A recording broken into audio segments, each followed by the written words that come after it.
Hey, everybody, this is Craig Garber. Welcome to Everyone Loves Guitar. Man, we have a really good vocalist on today, a great singer. We're with Tiffany Pollack, and I met Tiffany because she recorded an album. Eric Johanson, really great blues player, was on the show a while ago, and it turns out they recorded an album together. It's called Blues in My Blood, and that wasn't Eric's main album, but I kept wanting to talk about that. I'm like, this record is great. I said, who sings on there? He goes, oh, it's Tiffany Pollack. She's actually my cousin. And I said, man, I really love to get her on the show because a lot of people should be listening to her sing. She's got a beautiful voice, very soulful, really genuine. And so here we go. Let me just quick announcement. First of all, again, thanks to Eric for connecting Tiffany and I. And make sure you go to everyonelovesguitar.com/subscribe and subscribe to the audio and video of the show. Let me tell you a little bit about Tiffany and then we'll get into it. Born and raised in New Orleans, she has like the coolest accent where she began singing at a young age. Bear in mind, I'm originally from the Bronx. So that anything like, you know, that's like harmonic and melodic like yours, I mean, of course, I've been out of the Bronx a long time, but it really sticks out. Tiffany had her first opportunity to perform professionally when she sang backup with Russell Batiste and friends. After a few years, she formed her own band called, work with me on this, Beaucoup Cresseau. Beaucoup Cresseau. Yeah, thank you. Whatever she said. And she also had the opportunity to sing with some other bands along the way, ultimately starting her own jazz band, Tiffany Pollack and Co. At age 25, you have a great story. That's another reason why I wanted you on the show, because I thought this was really interesting. She was reunited with her biological family. She had been adopted at birth, and when she reunited with her biological family, the pieces of her musical puzzle suddenly came together, because not only did she have a love for music, but there was a love for music and performance artists throughout her biological family. Again, in fact, in February of last year, she released her first album, Blues in My Blood, with cousin Eric, which we just mentioned. That album, by the way, earned several awards, including a Global Music Award for Best Blues Rock Album and well-deserved Best Female Vocalist. Today, Tiffany's performing regularly throughout New Orleans, singing and doing session vocals. And I would love everybody to go to her website, which is Tiffany Pollack, Pollack, and A-N-D Co, just like the name of her band, Tiffany Pollack and Co.com. And sign up on there, and all her gigs are there. And if you're going to be in New Orleans, it'd be well worth your time to go hear her sing. Tiffany, thank you so much for your time. You're like so smiley, man. This is cool. It's like Monday morning. What's going on, man? How come you're so smiley? Are you always like that? Yeah, I'm always up this early. You know, I got children and stuff, so. Right on. That's great. See, you need a blues singer to be up and smiling.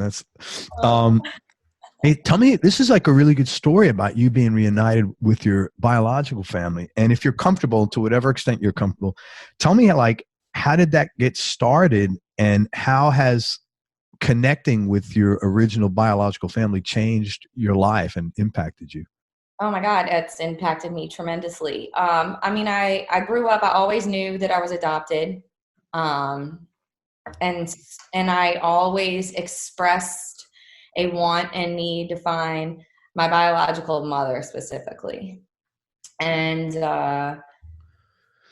when I had my son when I was 18, and my parents had always said I could look for my mother when I was 18, but you know, I had a baby, and so that didn't really happen then. Yeah. And then Katrina hit when I was 21, and I had actually gone to meet with the lawyer who had handled the adoption, and it was right after Katrina, and all of his files in the latter part of the alphabet had been flooded out and destroyed.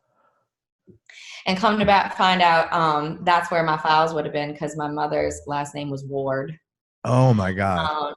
So I kind of gave up on it for a couple of years, and then I started like getting into this newfangled thing called the internet and MySpace.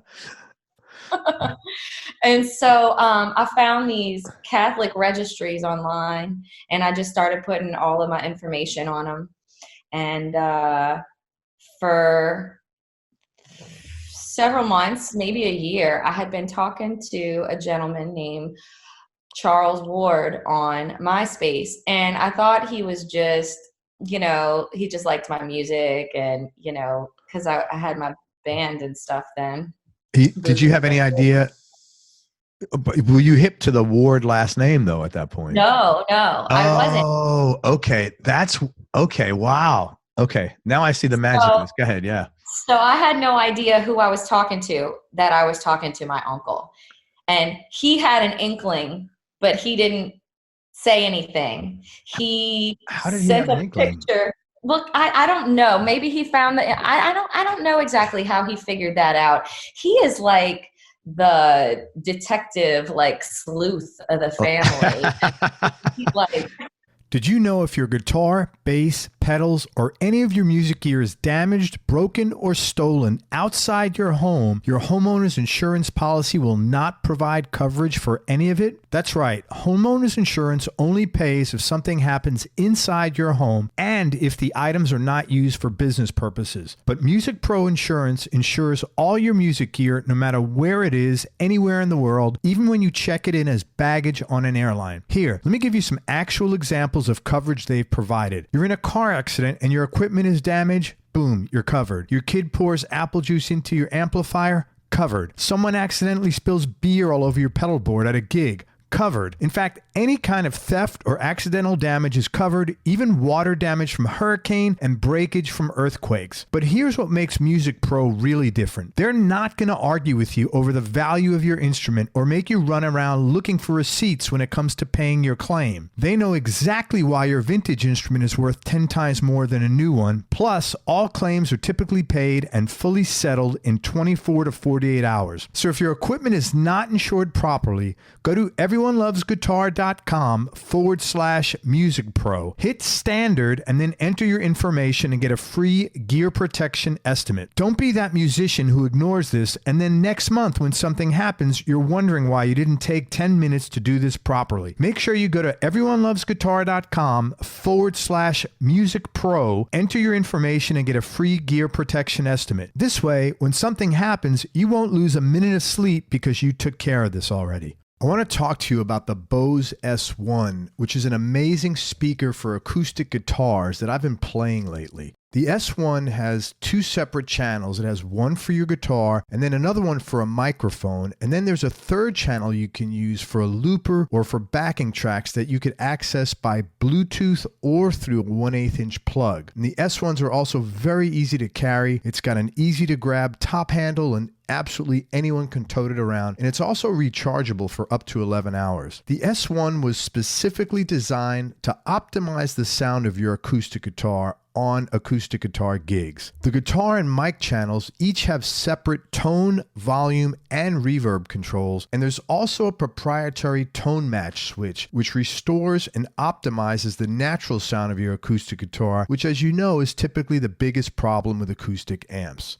Now, I tested the S1 myself, and the tone, volume, and reverb controls sound great, and they're very responsive. You can position the S1 in 4 different ways. You can tilt it back so you broadcast out to an audience, or you could put it horizontally, vertically, or on a stand. And the cool thing is the S1 has a Bose accelerometer, so it automatically adjusts the EQ and optimizes the sound for whichever one of these 4 positions you're using. The S1 also happens to be the best Bluetooth speaker that Bose makes, which is pretty compelling since Bose is known for the quality of their Bluetooth speakers. So effectively, you have an acoustic guitar amp, a PA, and a killer Bluetooth speaker all in one. And the bottom line is this. If you're an acoustic guitar player, there's absolutely nothing out there that sounds this good and this big that's also easy to carry and battery powered. As far as the Bluetooth speaker goes, I've used it many times here at home for family barbecues, and the sound is so good, my kids wind up arguing over who gets to play the music they want. You know, it's literally like having a full stereo system out on your patio. You can use the S1 for DJing, tailgating, or whatever you want. Before this, you'd have to spend a bunch of money on loads of different speakers and pedals to get the same thing the S1 does on its own. On top of that, it looks great just like all Bose devices do. And besides whatever money back guarantee you get from wherever you buy the S1, Bose also warranties the S1 for 2 years for any kind of defects in materials or performance. For more information and to find out where to get your own S1, go to everyonelovesguitar.com/S1. That's everyonelovesguitar.com/S1. Get the S1. It's outstanding.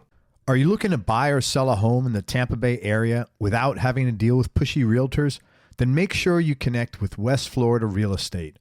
West Florida Real Estate has helped over 300 homeowners and investors buy and sell their properties over the last 5 years. Their service is outstanding, just like back in the days when there was actually service in the service business, and you'll never have to deal with any kind of sales junk when you're working with them.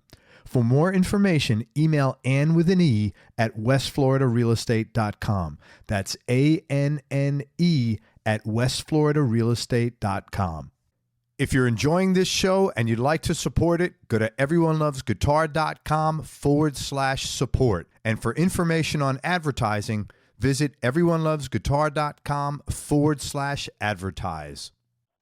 Has his ways. He's also very like internet versed. So I don't know like if he saw the information on one of the Catholic registries or what. But I know that he sent a picture of me, was my like MySpace profile, and it was me with, you know, behind a microphone, and they sent it to my mom and Eric's mom, and then they were like, "Oh my God." Wow. So do you look like your mom? Your biological mom? I look a lot like my biological mom. Okay, so that he probably put it together between the music and just your looks. Right. So wow. So what happened there? I had an email one day, and it was like, "I think I'm your mother. I put a child up for adoption on this day. I used this lawyer and blah blah blah." And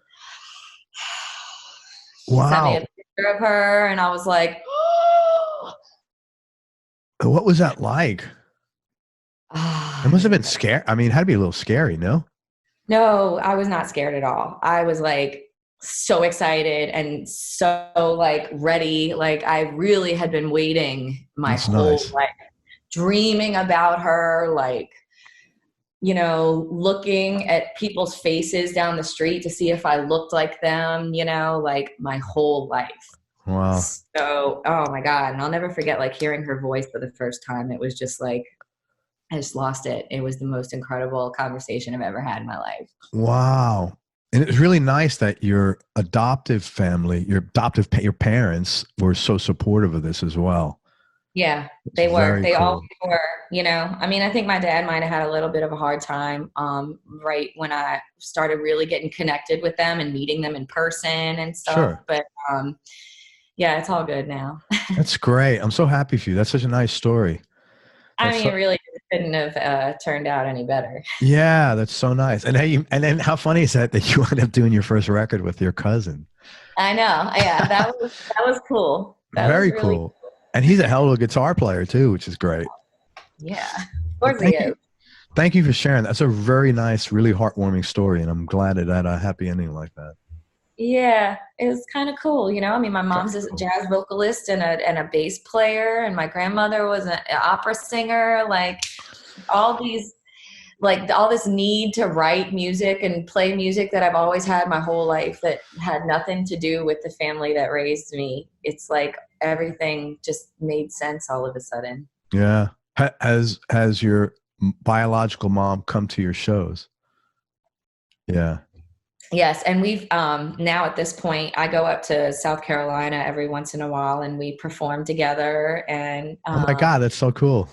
Collaborate and stuff. It's like a dream come true for me. Congratulations. I'm really happy. So you have two moms now. Some people don't even have one. You have two. That's really nice. I know.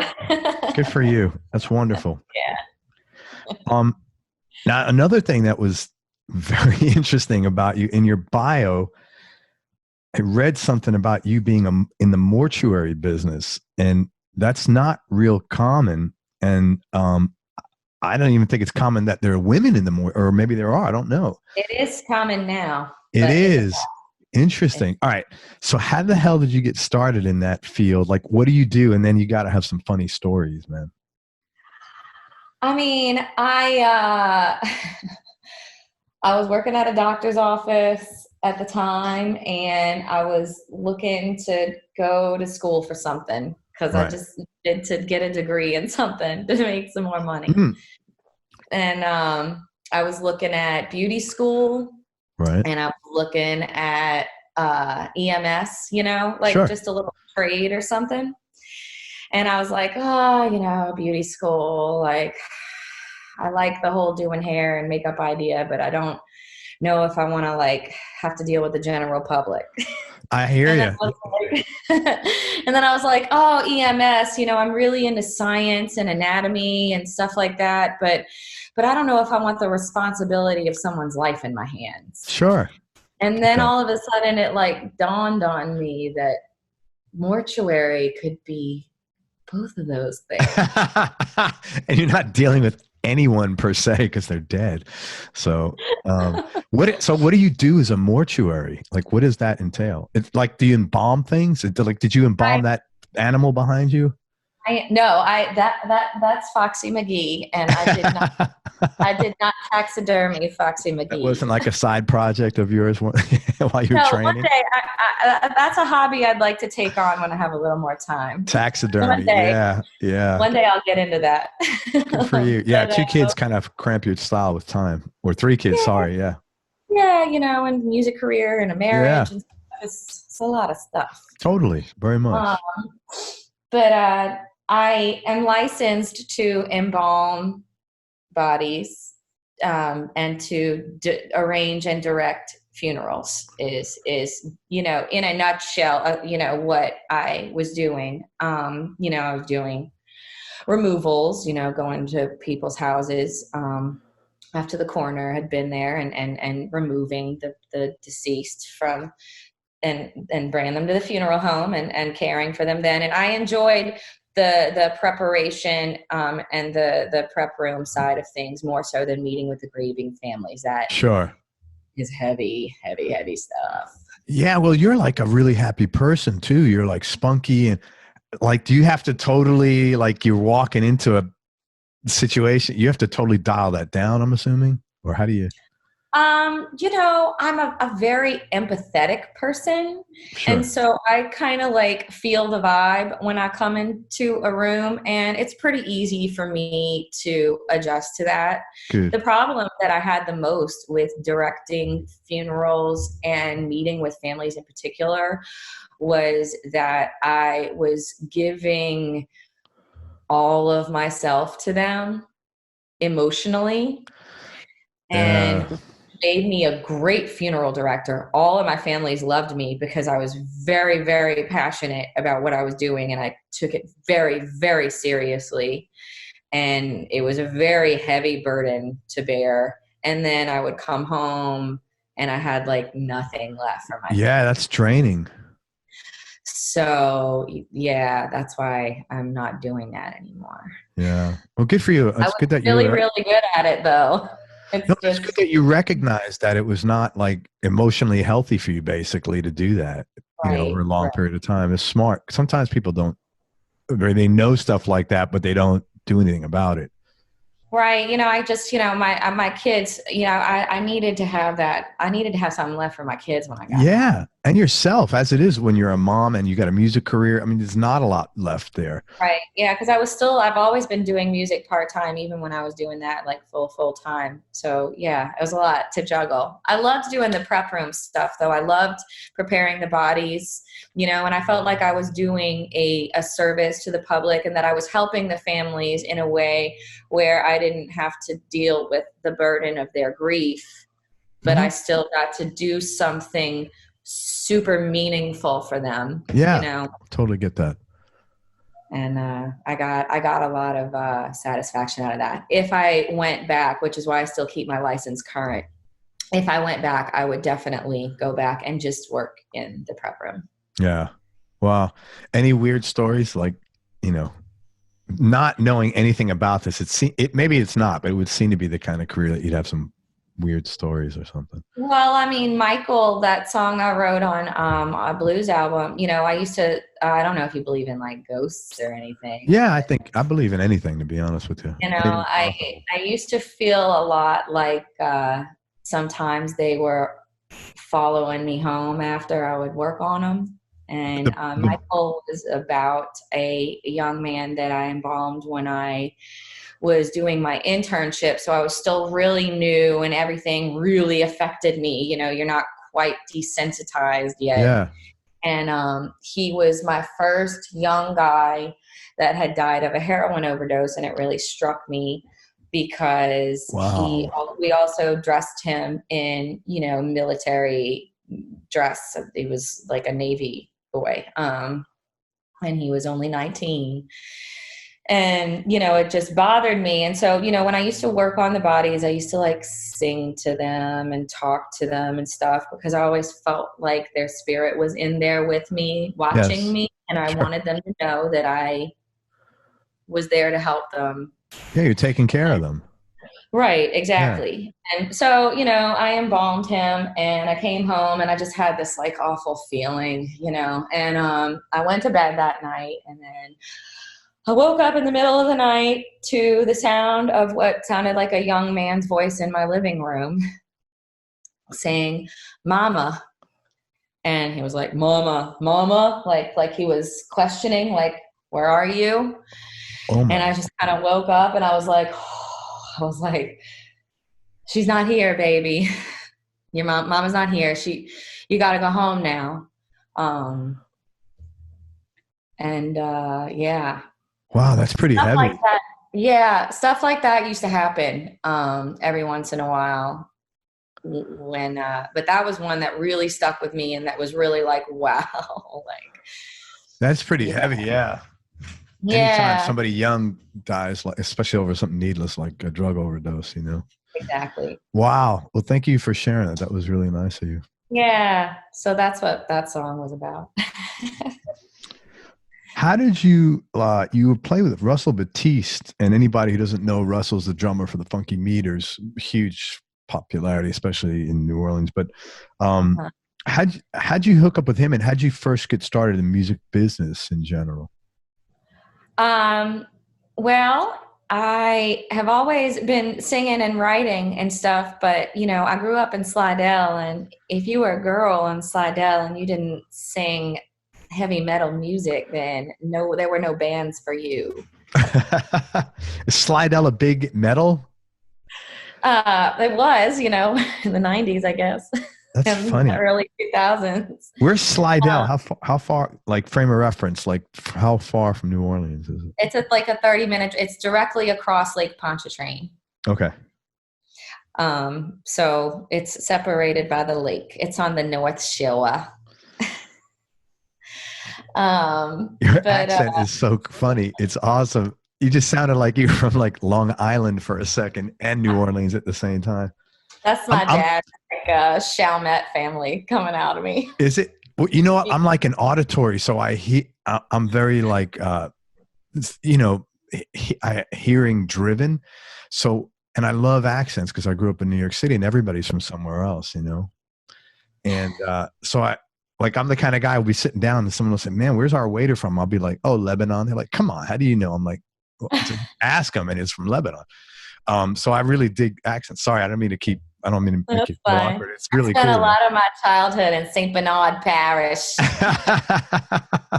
Right on. Just keep saying that.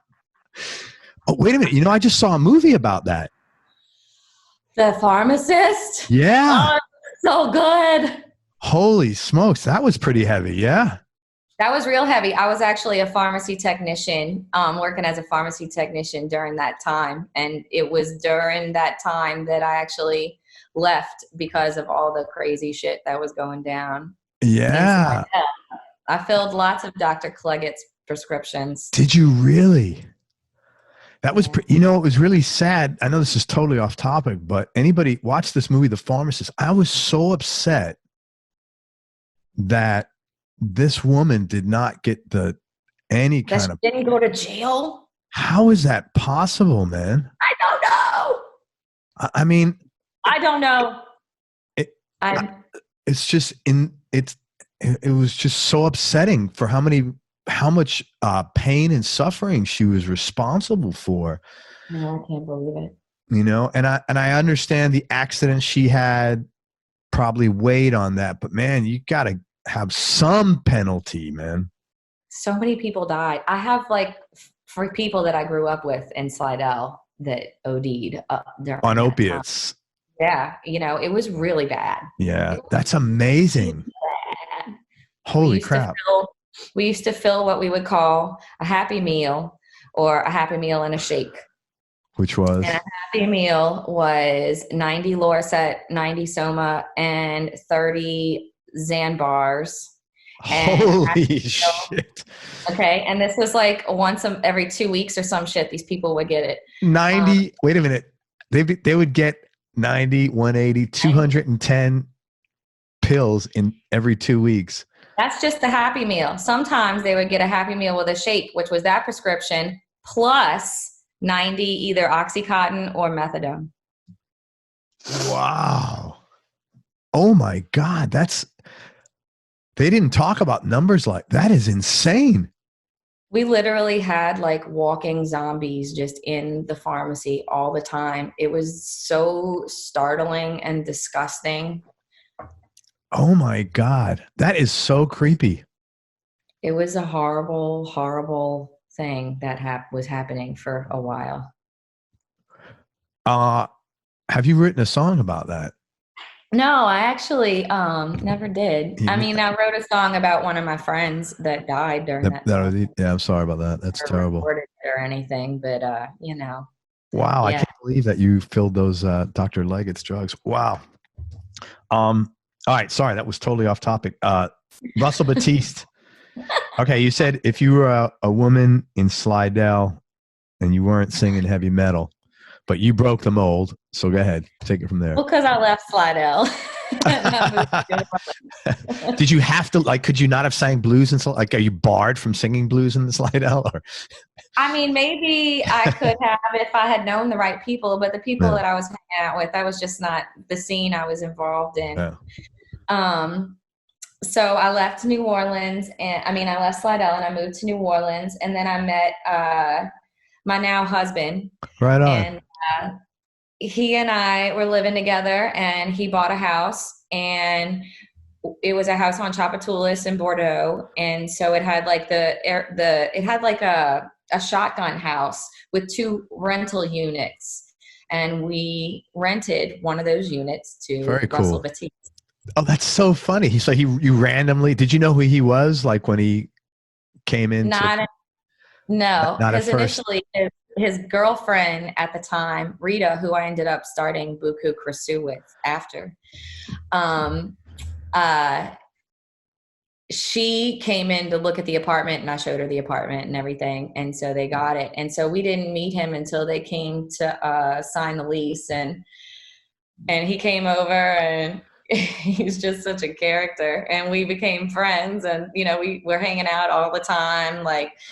And one day my boyfriend, now husband, just happened to mention in passing that I sing, and so Russell was like, "Oh, Tiffany, come over here."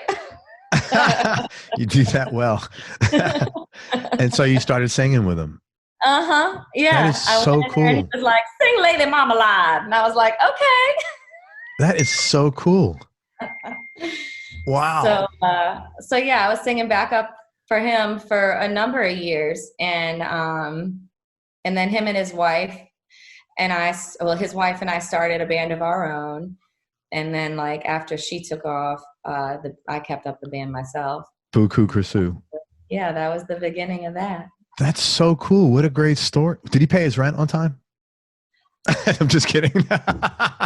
You didn't answer. Oh my God, that's so funny. Oh my God. I love Russell very much. And we're still good friends. Right on. Oh my God. That's really funny. All right. So one question I had for you was, I know you do sessions now as a vocalist, but occasionally, yeah. What prompted you to start your own band? That is definitely not easy at all. There's a lot of responsibility, and you got a lot going on. Yeah. I've been writing music since I could pick out a tune with 2 fingers on a piano. Like for as long as I have known how to write or speak, I have made up songs. So I needed an outlet for that. That's really cool. I didn't want to just sing covers all the time. I love singing, but I had more that I needed to get off my chest. So you wrote lyrics, not just lyrics, but and music. Mm-hmm. What instrument? You play piano, you mentioned? I started, my parents used to have this little like 70s little button organ. Mm-hmm. And I remember like taking my 3 little fingers and picking things out by ear on that. I took piano lessons for a year when I was in elementary school.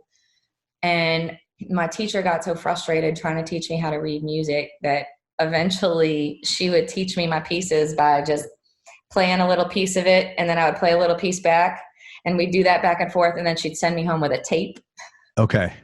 And that's how I would learn my recital pieces. Right. Until after a while, I just got real bored because I could just figure out anything that I heard. Because your ear is really good. Yeah.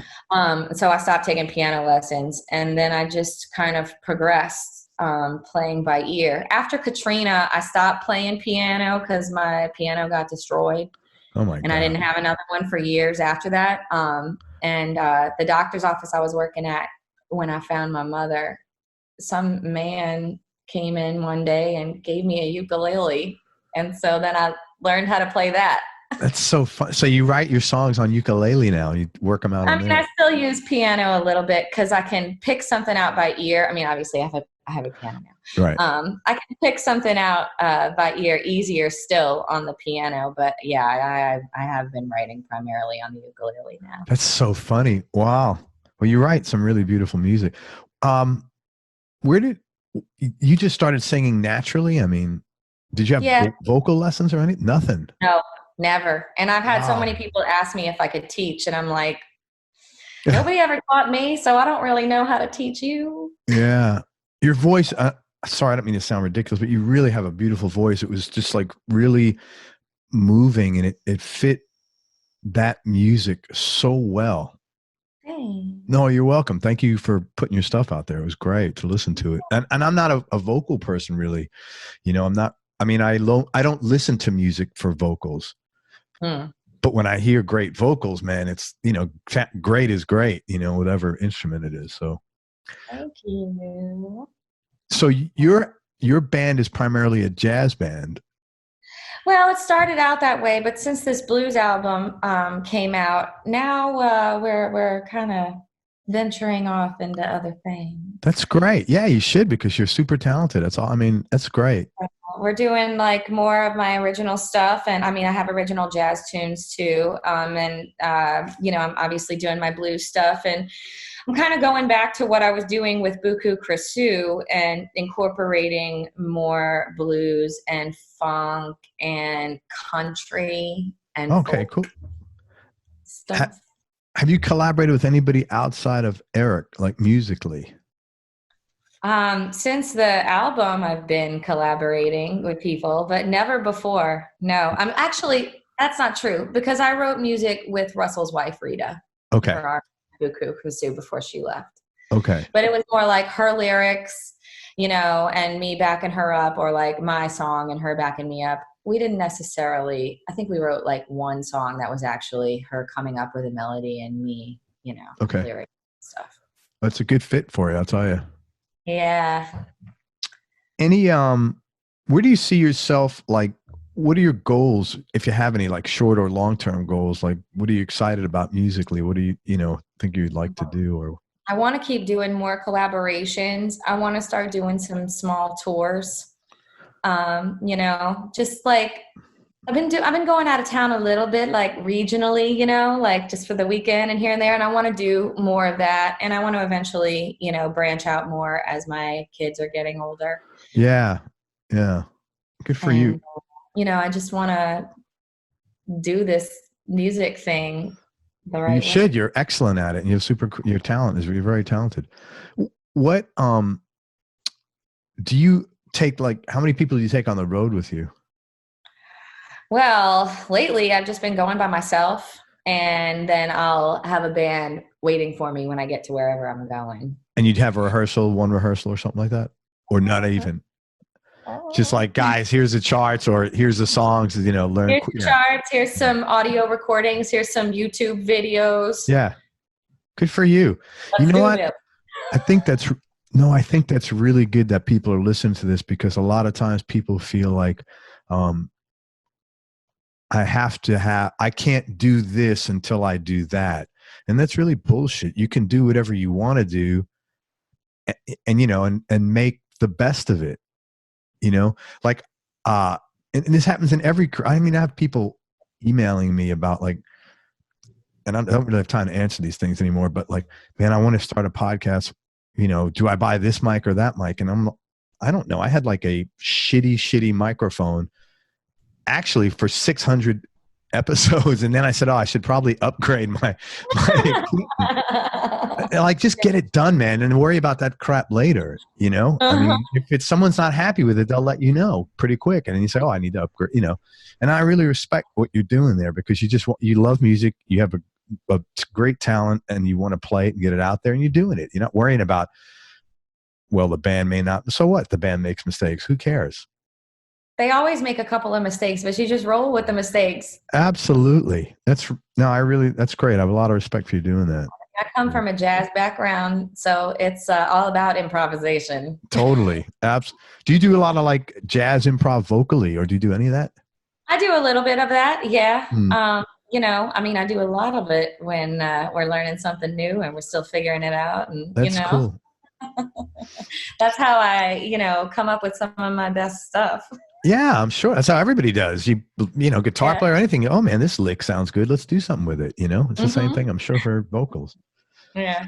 Any low points or dark periods that you've had, and how'd you get through them? Oh man, in my musically or in my life? In your whatever you want to talk about. I don't know. Whatever you're comfortable talking about. Yeah. I was in an abusive relationship for 5 years with my son's father. That was pretty dark. Yeah. I give you so much credit for getting out of that, because a lot of people don't. Yeah. A lot of people don't. I finally, got my son out of it too. Cause I was, trying to co-parent with him for a number of years was very terrifying and horrible too. So, that was probably the darkest time, being 18 and having a baby, and then, having somebody dealing with some asshole. Yeah. Less than human. Yeah. Sucks. I'm really happy. You know what? It takes a lot of courage to do that, especially at a young age. Yeah. Really. Honestly. Yeah. Of course it takes you a while. It's you don't leave a non-abusive relationship the first day that you need to get out of it. You generally, all of us stay in relationships longer than we need to, because, who the hell wants to do that cleanup, right? Yeah, it's tough. It's tough. And then, trying to have to co-parent with a crazy person is not easy either. No. Hey, let me tell you. My dad was abusive, and my mom never had that courage to do that. So all the props to you, because you changed your son's life and your life for the better. Thanks. Yeah, that's really cool. Good to hear that. Yeah. It's hard. I beat myself up a lot about a lot of stuff. But, don't we all? Don't we all? But yeah, that's great. Honestly, man, you changed your son's life and your life. So I really give you credit for that, because it's not an easy thing to do. And, especially, after a while, I think people in general probably tend to believe the other person, the abuser, and it's then you start thinking, well, maybe I deserve this or stuff like that. That's just being a person, Yeah. I still struggle with that little voice in my head. Years and years later, it's you still hear that. It's crazy how that stuff sticks with you. It is crazy. I've had to deal with that, but you're very strong. So when like what I do, and I know you're very capable of doing this, is I like literally talk to myself out loud. Like sometimes my wife will walk by the room. She's like, who are you talking to? I'm like, oh, nobody, just me. But seriously, it helps. Cause like, it's like talking yourself off a ledge. Yeah. Like this is bullshit, don't pay attention, or let's back off and look at this like it's not me. I often look at it like, what would you tell somebody else in that situation? And that makes it a lot easier. Yeah. When you move yourself out of it. I use my songwriting a lot. There you go. That's my release, my outlet. That's great. I'm really happy for you. And thank you. That was very kind of you to share that. And I hope somebody listening to this that would be inspired, that may not be in a good situation, to sort of like, feel optimistic, or, maybe that's the trigger to say, hey man, you don't deserve this and it's time to go. Mm-hmm. You're worth it. And there's always a light at the end of the tunnel. Yeah. And you just don't see it, but it is there. Thank you so much. That was really sweet of you. Of course. Talk about, a lot of my audience are musicians, guitarists, bass, right? Drummers, even. And vocals is not their first instrument like it is for you. How can any advice to people that like are trying to improve their vocals, who that's not their first, but they want to sing, or they need to sing in some cases? Something I've learned just from experience, and, I've only started to really think about technique and stuff like that in the last couple of years, because I've been singing more. And so I, have noticed things about my technique that have caused me issues. And so I've been doing lots of like Googling. Good. Because I've still never taken any vocal lessons, but I plan on doing that soon, maybe. Good. But yeah, that can't hurt. I was running into some like laryngitis issues, because I was singing a lot of blues now, and jazz is a little easier on my voice, and belting it out and stuff like that. And I learned about like not singing from here and trying to like bring it down and come from here, and that when I feel like the muscles in my neck are straining and stuff, it means that I'm not using proper technique. And if you sing from your chest, then it's not, you don't feel the strain as much. And it's true, like singing should be easier than talking. Really? And if you feel like you're getting tired, it's because you're not doing it right. And I've learned a lot about, how to properly use my voice and singing from different parts in my voice, just from making lots and lots of mistakes on stage. How do you keep your, how do you avoid, like you really belt it out when you're singing blues, as you just mentioned, you really do. And like everybody listened to the record, but what do you do? How do you avoid, like, it's almost like an athlete. How do you avoid getting injured? You got to take care of your body. You got to take care of what do you do? Come on, you got to have some like secret Louisiana, like bayou hacks for your voice or something. I try not to get acid reflux, because that's been a problem. I try not to eat right before I go on stage. That's a good one. And I try not to eat right before I go to bed, because one time I got acid reflux and got laryngitis because I literally burned my vocal cords. Oh my God. Acid from like eating late at night after a gig and then going like straight to bed. Yeah. So avoid spicy foods. Yeah. Before bed. That's a, and I like to drink beer too. And those are spicy foods, and beer are bad for your voice. And so I just I don't plan on quitting either of those things. Yeah. So, I try to take care of other things that I can watch out for. I try not to get sick, which is hard with a 3-year-old, but I try. And take elderberry for my allergies and my sinuses. And Okay. I use cough drops, and I have this like little Voice 37 voice oil, herbal oil concoction that I use before I Great. sing. Everybody's got their little like tricks. Yeah. But I think it's important. You have to have them. But those are mine. Yeah. Thank you. Voice 37. Yes, CYCLOR. Cyclor is the name of the company that makes it. Voice 37, and I like it. You take it like 3 hours before you go on stage, and it lasts for like 12 hours, and it's just kind of like a lubricant, I guess. That's cool. Thank you. That's really good. That's avoiding spicy food and beer. That sucks, to be honest with you. I just can't be a Louisiana girl. That just doesn't. I can't do that. I understand. I feel you. How does singing make you feel? So it's like the best feeling on earth. It's the best feeling on earth. It's the most incredible feeling on earth. It is my most joyous feeling. I don't know how else to describe it. It's a tough question. I think you did a great job. Yeah.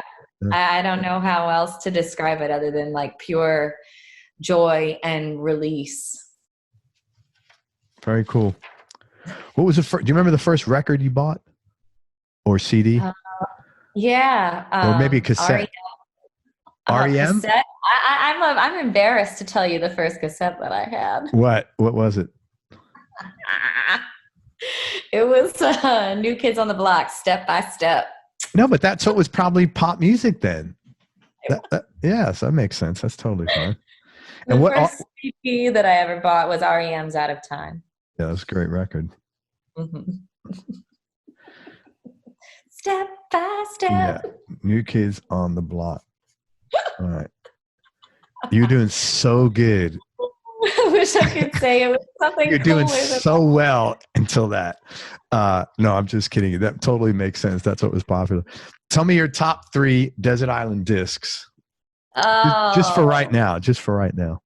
Pink Floyd's Animals. Great record. Such a good record. Probably Metal too by Pink Floyd. I love Pink Floyd. What was it? What was it? Metal. Oh, Metal. Yeah, MEDDLE. Yeah, great record. How many am I supposed to pick? 3? 3. That was when David Gilmour became David Gilmour on that Echoes. To me, anyway. Great song. I remember the first time I heard that, I was like, "Oh my God, this is the whole side. How cool is this?" It was Fearless gives me chills every time. Fearless is like one of my favorite songs ever. You know what? Days I'm going to cut you into little pieces. I saw Government Mule with my son. They do like a New Year's run up in New York City at the Beacon Theater. So I saw them not on New Year's Eve, but like the 30th. And they opened the show with One of These Days and Fearless. And they had all the "One of These Days," that thing. And then they cut you into little pieces. Yep. And then they had the chanting at the end of Fearless. It was so good. It was freaking amazing. It was amazing. Yeah, those are good songs. All right, so you got Floyd, Animals, and Metal. And what will be the third one? Okay. Oh man. I don't know. Probably it would have to be a tie between any Bach organ music and Janis Joplin's Cheap Thrills. Wow. Okay. Cheap Thrills is a great record. Yeah. What a great cover. That's like the best album cover ever. Oh, I know. Art Crumb. Yeah. Yeah. Cheap Thrills was probably like my high school, like that anthem. Like I listened to that on repeat in high school. That's a great record. Really good record. Yeah. I don't know. It's hard. Bach, organ music. I don't know. Joni Mitchell, Court and Spark. So many hard ones. So, I don't know. Do you have any, did anybody influence you vocally, singing wise? Yeah. Originally, I was a huge really into Janis Joplin. Yeah, I'm not surprised. The time to sing Janis Joplin all the time will rat your voice out so bad. Yeah. Then how the hell she was really like pushing the envelope every song, wasn't she? Yeah, she was. Yeah. Yeah, I couldn't do that. I would be mute. Yeah. I mean, she was really killing it all Yeah. the time. And in my early 20s, I really got into Joan Baez and Joni Mitchell, and I emulate them a lot. And probably I really love Loretta Lynn and Tammy Wynette. I really study them a lot. And then Anita O'Day and Sarah Vaughan, I heavily, heavily study. Like, I spent about a year studying nothing but Anita O'Day because I love what she does with improvisation. She is incredible. Probably my favorite vocalist. Anita O'Day. Yeah. If somebody wanted to listen to her, what album, if you could, or what would you recommend? I have a Live and Rare album that I got on iTunes, and it has the most amazing stuff. It's got a recording of her doing Sweet Georgia Brown from Newport Jazz Festival. That's cool. What she did Live and Rare. What she did with that song was incredible. One day I want to do something like that. You have a great voice. I would be shocked if you were not like singing at the 55 Club in New York in a very short while, or anywhere else you want to sing. You really have a very good voice. It would be, I think, the only thing limiting you is the amount of time you have to put into this. Seriously, I'm not like blowing smoke up your ass. I'm not that guy. You have a very good voice. So I think, whenever you get ready to do whatever you want to do, you're going to do it. So 100%. I'm ready. Yeah, man. Y'all got some booking agents out there. There you go. Anybody who's a booking agent, get a hold of Tiffany. I need some help. Hey, man. So does if you're a booking agent and you're interested in booking an amazing vocalist, go to tiffanypollackandco.com and reach out to Tiffany. Yes, indeed. All righty. Best decision you ever made? Oh, best decision I ever made. Oh God, it's going to be probably talking Eric into making this blues album with me. That was a very good decision. I would imagine you've had some good opportunities from that. I have. It's been awesome. Well, it's so great to get your music out there, man. Yeah. Yeah, it was incredible to be able to write and to be able to record professionally original songs, and then to have like awards and stuff. That was like beyond what I thought was going to happen. That was like, I'm so happy for you. That's great. Way cool. Totally not expected. You have such a good story. You really do. Like, you've come a long way. And I'm always like, I love the underdog. And I'm so happy for you because you have a great story, a great underdog story of, like, can I say fuck it? Like, am I allowed to say, like, fuck it, I'm going to do what I want, and that's great, Thanks. I'm riding the wave as long as I can. Yeah, well, you'll be able to ride it a long time. I'm pretty confident. Good. That's what I hope for. Tell me what makes you happy. Oh, I mean, obviously my children make me happy, watching them grow and watching them become the awesome little people that they're turning into. And then, of course, obviously writing music makes me incredibly happy. It's very satisfying for me. And performing is just like heroin. Awesome. Without Dr. Leggett's prescription. Exactly. This is a tough question. Tell me, what do you like most about yourself? Oh, about myself. I guess my resilience. Right on. Yeah, man. Been through some shit, but I always end up coming out the other side somehow. Yeah. Well, plus you're young too, so you like doing that hard time early. It's like pretty much you're done with it, and now it's good confidence, or just for the few, you could put up with a lot, and you have the confidence to overcome it. So I can take a lot of shit. I sure can. Yeah, I think that's great. but then I like take all that pain and I make it into something beautiful. I write music about it. Right. So And then making lemonade out of lemons. that's absolutely, and everybody else gets to benefit from it as well who listens. Do you have any hobbies or interests outside of music? Which I know is tough because you don't have a lot of time. Besides taxidermy. Well, that's a hobby I want to get into. That's a first on this show. Yeah. I do a little bit of sewing when I have time. I really am into fashion and makeup and hair, and I'm always changing my look and stuff like that. And so that is a hobby in itself. Hey man, can you help me? I think I'm stuck with this look. I don't think I could do anything. I got some wigs. I use lots of wigs and hair pieces. You know what? That's the thing I'm least concerned about. Like I'm okay with being bald. I'm like, I don't look too bad bald. I'm all right with it. But it's the rest. It's the rest that like I think I'm just SOL on that. Very cool.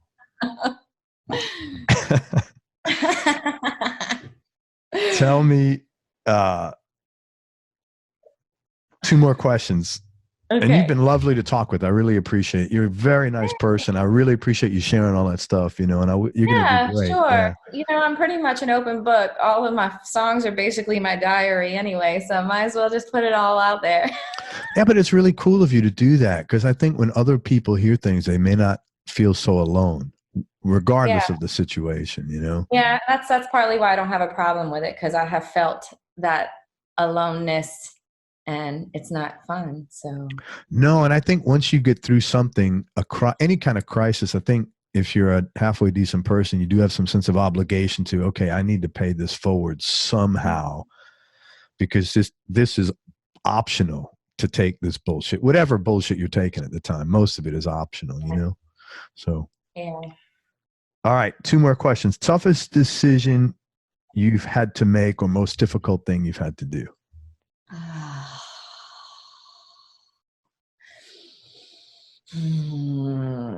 After Katrina, I couldn't afford to support my son and I signed over majority custody of him to his father for what ended up being much longer than I had initially planned, and that caused all kinds of problems for my son and I. Wow. And I'll never forget that day, and I regretted that day for 15 years. Yeah, but you know what? You made the best. You got to look at it like this, because I've made some bad decisions. You made the best decision you could at the time. Right. I was desperate at the time, and I can forgive myself for it now. But yeah, that was rough then. For a long time, it was. Yeah. That was. And I'm sure your son is good with you. Yeah, I mean, Yeah, that's the most important. I've always had a great relationship. Yeah, it made me have a newfound respect for my biological mother too, because I love her and I always wanted to know her, but there might have been like some resentment underlying there a little bit. Oh, had you not experienced this kind of hardship? Right, and so it kind of so maybe that's why that understand her frame of mind at the time too. Yeah, and maybe that's why that showed up in your life. Yeah, so everything happens for a reason, I guess. Yeah, I think so. But yeah, I was just talking to something about my wife about a decision I made. I said, look, I didn't have any help. I had to make this decision. I didn't know. I did the best I could with the resources and tools I had at the time. Could there have been a better option? Sure. How the hell did I know where to figure it out? That's it. Yeah. That's it. And I think what's that? Hindsight's 20/20. Yeah. I mean, life is not easy. You're going to make bad decisions, or you're going to make no decisions, which is worse. So. Yeah. So that was the hardest thing I ever had to do. Well, it sounds like you have recovered very well, honestly. You're like awesome. I'm so glad we talked. Yeah. And last question, let me change the time frame, biggest change in your personality over, say, the last 5 years, and how much of that has been intentional and how much is just a part of aging? You're too young for me to say 10 years. Yeah. Okay. I've gained a whole lot of confidence in myself musically in the last 5 years. Great.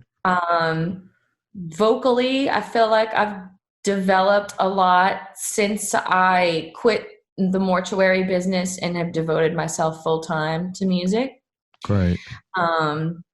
Yeah, I think I'm really proud of myself for good. Yeah, you should be, man. You're doing music full time. You have a beautiful voice. You write great songs. Just freaking kill it, man. You're doing awesome. I've been working on it. Hey, let me just tell you, thank you very much for coming on the show. I really appreciate you. You're awesome. You know what's amazing? Women and men. Women are so much more forthright with like the bullshit in their lives that they've had to put up with.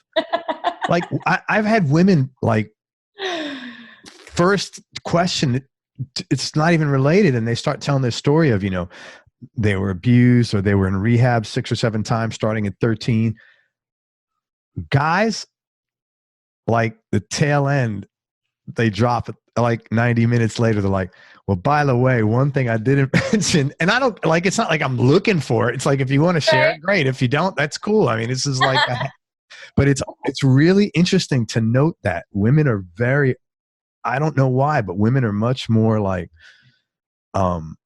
open about the things they've struggled with. It's really interesting.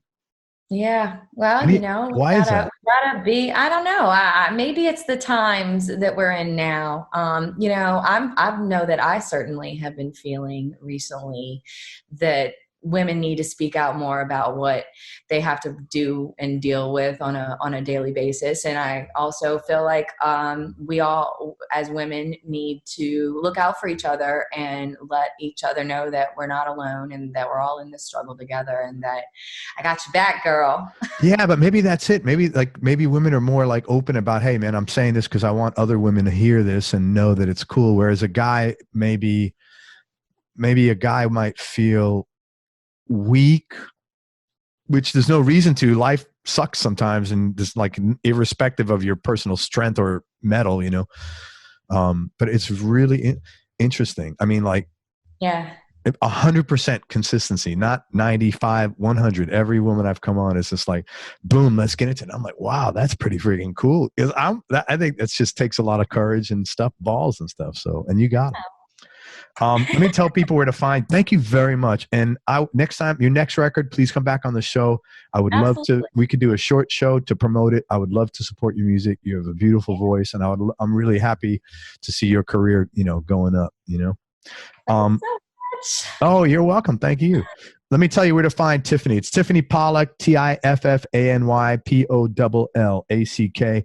I would immediately check out Blues in My Blood. It is a beautiful record. Her voice is, man, if you can't get moved from her voice, then you might be in her mortuary thing because you must be dead. Seriously, man, you have a wonderful voice. Because it was so funny because Eric, and I don't mean to say this as a knock on Eric, because I would say, look him in the eye. He didn't really talk about that record. No. And I was like, dude, let's go back to this other record. I mean, his playing was great on it. It wasn't like I was only interested in your voice. It was just a great record. know, I mean, like, it was just like, who is that person? So anyway, check out Blues in My Blood. Are you recording anything now? Anything in the works? I am writing, and I will be recording soon. We're still ironing out details as to where I'm going to be recording and what producer we're going to use and stuff, but it's going to be happening. Well, take your time because you're doing it right, and you do good stuff.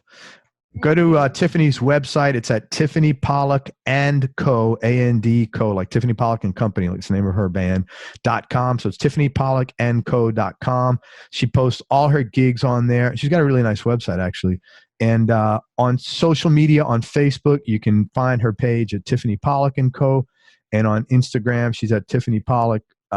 Anything else that I didn't promote or forgot, or anything else you want to say? Or Thank you. No, thank you. You got a great story. You are like balls of steel, man. That's really cool. No, seriously, man. I really I like strong people in general, you know, so that's, you know, when someone's like risen up out of a shitty situation, that like mentally stimulates me about a person, man. So you're like, I'm so happy. Thank you for sharing. Yeah, any old time. Don't lose that accent. Everybody, thank you so much for listening. If you enjoyed this, please share it on your social media channels. We appreciate your support. Thanks very much to Tiffany Pollack. Please, everybody, check out Blues in My Blood. Great blues record with Tiffany and her cousin, Eric Johanson.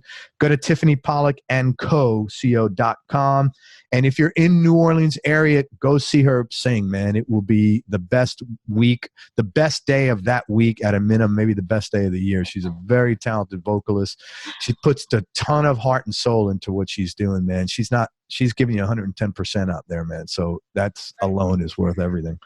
And most important, don't forget that happiness is a choice. So choose wisely. Amen. Nice. That's right. Right on. Amen for that, right?